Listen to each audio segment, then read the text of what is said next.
waiting somewhere ahead of them. After the next promotion. After the dream house. After more money. After the right person enters their life. After the world finally starts treating them the way they think they deserve. But the strange thing is, when they finally get what they once prayed for, peace still does not stay for long. A bigger goal appears. A richer person appears. A better life appears on someone else's screen. And slowly, without even noticing it, people stop living their own life and start measuring it against everyone else's. And this is the story of a young man in Italy who spent years chasing happiness. Until one quiet morning, a poor street painter taught him a lesson he never forgot. In the heart of Florence, where old stone streets shine after the rain, and golden sunlight touches the walls of ancient buildings, there lived a young man named Daniel. Daniel was 27 years old, smart, hard-working, and deeply restless. Every morning, he walked through the same beautiful streets that tourists traveled across the world to see. But Daniel never noticed their beauty. He only noticed expensive watches, luxury cars, couples laughing outside cafes, successful people talking loudly on phones, and young influencers taking pictures beside buildings he passed every single day. To the world, Daniel lived in one of the most beautiful cities on earth. But inside his own heart, he felt poor. Not because he had nothing. He had a small apartment, a job at a design company, food on his table, and a mother who called him every evening just to ask if he had eaten. But Daniel could not feel grateful for any of it. Every night, he scrolled through social media and compared his life with people who seemed younger, richer, happier, and more successful. One friend had moved to Dubai. Another had bought a new car. Someone from his university had started a company. Someone else had gotten married in a castle by the sea. And every time Daniel looked at their lives, his own life felt smaller. One evening, after a difficult day at work, Daniel sat alone near the Piazza della Signoria. The city was alive with music, tourists, and soft evening lights. But Daniel felt empty. He looked at his phone and whispered, "When will it finally be my turn to be happy?" Just then, he noticed an old man sitting near the corner of the square. The man was painting small portraits for strangers. His clothes were simple. His shoes were old. His hands were rough and wrinkled. Beside him was a small wooden box filled with brushes, half-used colors, and a few coins. But the strange thing was this. The old man was smiling. Not a fake smile, not a polite smile, a peaceful smile. Daniel watched him for a while. A little girl came and asked him to paint a bird. The old man laughed softly and painted a blue bird on a tiny piece of paper. The girl clapped her hands, and the old man gave it to her for free. Daniel felt confused. How can someone with so little look so peaceful? After a few minutes, Daniel walked toward him. "Sir," Daniel said, "may I ask you something?" The old man looked up and smiled. "Of course." Daniel sat beside him and said, "You sit here all day painting for a few coins. Don't you ever feel tired of this life?" The old man cleaned his brush slowly and asked, "Tired of life, or tired of wanting another one?" Daniel became silent. The old man looked at him carefully and said, "There is a difference." Daniel looked away. "I just feel like everyone is moving ahead," he said. "Everyone is becoming successful. Everyone has something bigger. And I am still here." The old man nodded, as if he had heard these words many times before. Then he asked, "If tomorrow you became rich, would your heart finally rest?" Daniel thought for a moment. "At least I would be happier," he said. The old man smiled. "For how long?" Daniel did not answer. The old man picked up an empty cup beside him and said, "A thirsty man thinks one cup of water will save him. But if the thirst is in his mind, even the ocean will not be enough. Daniel looked at him. The old man continued, "You are not suffering because your life is empty. You are suffering because your eyes are always standing inside someone else's life." Those words touched Daniel deeply. For the first time that evening, he put his phone into his pocket. The old man pointed towards the square. "Look around you," he said.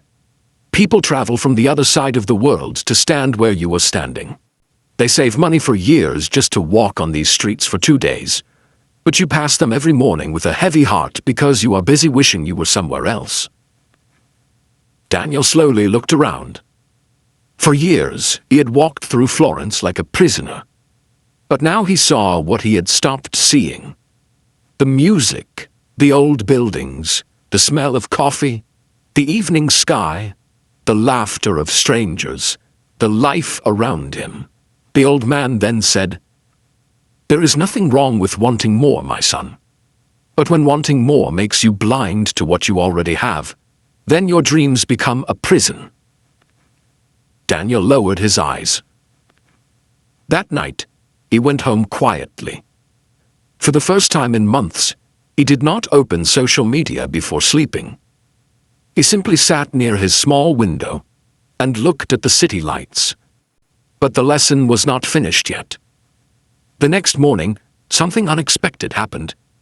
A fire broke out in a small building near the square where the old man usually painted. People gathered in panic. Smoke filled the street. Firefighters arrived quickly and controlled the flames, but several small shops were badly damaged. Daniel ran toward the square. His heart suddenly became heavy when he saw the old painter standing near the street. The wooden box was gone. His brushes were burned. His paintings were destroyed. The small place where he sat every day was black with smoke. Daniel rushed to him. "Sir," he said, "I am so sorry you lost everything."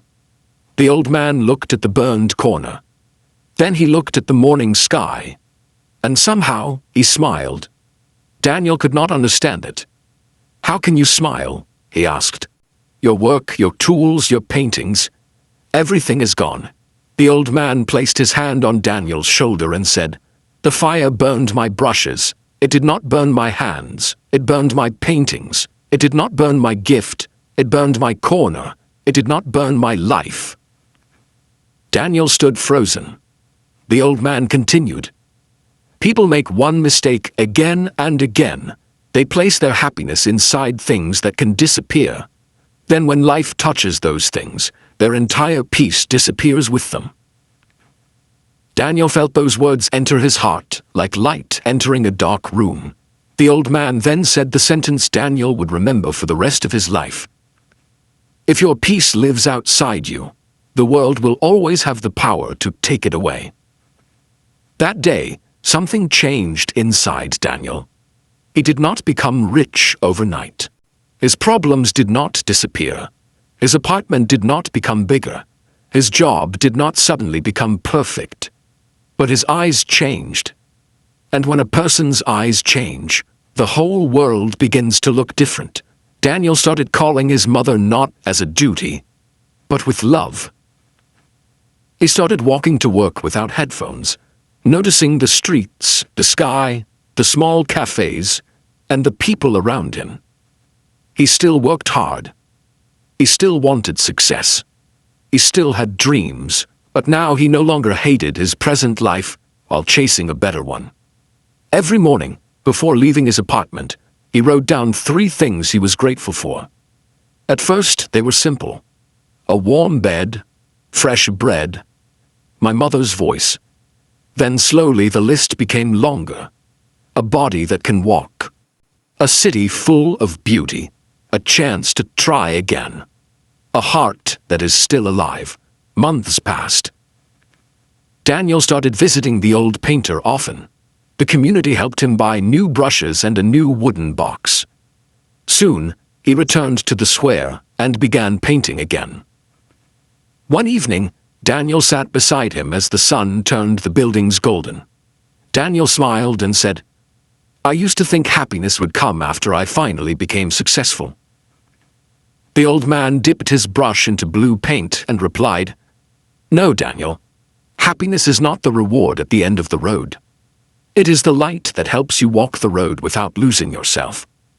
Daniel looked at the busy square. For the first time in his life, he understood. Happiness was not hiding in another country. It was not waiting inside a bank account. It was not locked inside someone else's approval. It was in the breath he kept ignoring, the mother he kept delaying, the city he stopped seeing, the ordinary days he kept treating as useless. Years later, Daniel became successful in his career. But whenever people asked him what changed his life, he never talked about money, business, or luck. He always talked about an old street painter in Florence who lost his brushes in a fire but did not lose his peace. And whenever Daniel met someone who was tired of life, jealous of others, or constantly chasing the next thing, he would simply say, "Be careful where you place your happiness. Anything outside you can be taken away." So what should we learn from this story? Wanting a better life is not wrong.